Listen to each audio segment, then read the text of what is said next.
마태복음 1장 21절에 보면 아들을 낳으리니 이름을 예수라, 예수라, 그 백성을 죄에서 구원할 자 예수, 그가 자기 백성을 그들의 죄에서 구원할 자이심이라 하시니라.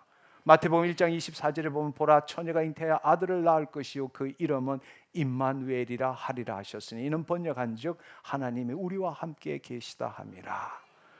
근데 우리가 복음을 받아들일 때에 우리가 앞서 세 구절의 모든 말씀을 받아들이지만 이 마지막 구절 임마누엘을 우리는 제대로 알지 못하고 있다는 것입니다. 처녀가 잉태하여 이미 그 예수님의 탄생 그 전에 하나님께서 우리에게 주신 그 복음에도 분명히 나와 있는 것은 그 이름이 그 예수님이 그리스도시고 메시아이시고 구주이시고 구원자이시고 하나님의 아들이시고 이 모든 것이 있지만 우리가 하나 지금 빠뜨리고 있는 것이 뭐냐? 임마누엘이라는 사실이에요. 그 임마누엘의 뜻은 이를 번역한즉 하나님이 우리와 함께 계시다 함이라. 아멘. 근데 너무나 많은 사람들이 내가 예수님을 믿고 내가 하나님을 믿는다라는 것입니다. 그것이 아니라 바로 죽을 수밖에 없는 나에게 하나님이 찾아오셔서 우리와 함께 하신다는 사실입니다. 내가 하나님을 믿는 기독교라는 종교를 가지고 있는 게 아니라는 겁니다. 기독교는 종교가 아니에요. 잃어버린 하나님 아버지를 찾는 것입니다. 아멘. 너무나 사람들이 인간적으로 복음을 생각하고 있는 거예요. 분명히 그분은 하나님의 아들이시고 구원자이시고 구주이시고 우리 죄를 사하시지만 중요한 사실은 그분이 임마누엘이라는 것입니다. 우리와 함께 하신다는 것입니다. 내가 하나님을 믿는 것이 아닙니다. 나는 십자가에 죽었습니다. 하나님이 나에게 임하신 거예요. 이것이 복음입니다. 이것이 복음입니다. 이 사실을 받아들일 때 하나님이 나를 통해서 당신의 뜻을 이루십니다. 근데 우리는 얼마나 열심히 얼마나 더 헌신하면 기도하면 말씀 보면 내 필요를 채우실까?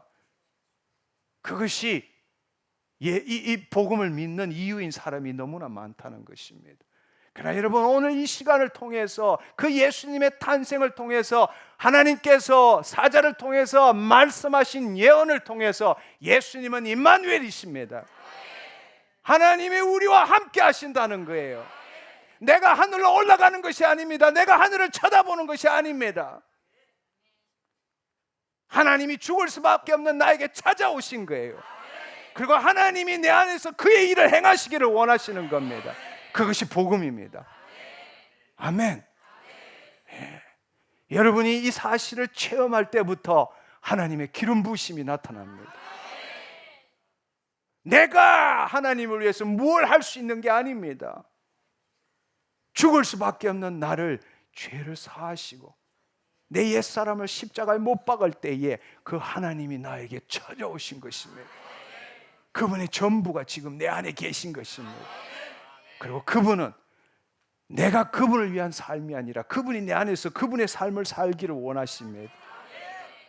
얼마나 놀라운 특권입니까?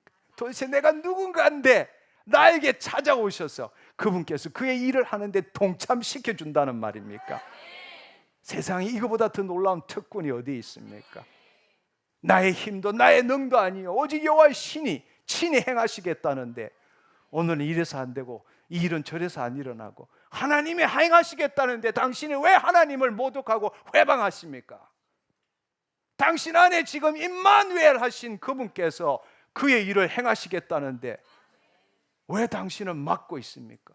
왜 안 된다고 생각하십니까? 한번 생각해 보십시오. 그것은 바로 마귀의 속임수입니다. 마귀의 속임수입니다. 예, 우리가 오늘 정말 다시 한번 깨달아야 되는 것은 우리가 하늘로 올라가는 게 아니에요. 그건 영지주의적 발상이에요. 내가 좀 더 기도하면 내가 좀 더 뭐 하면은 그것은 해탈하는 길이에요. 그러나 기독교는 그것이 아닙니다. 하나님이 날 찾아오신 거예요. 아멘. 우리와 함께 하시는 예수님이십니다. 아멘.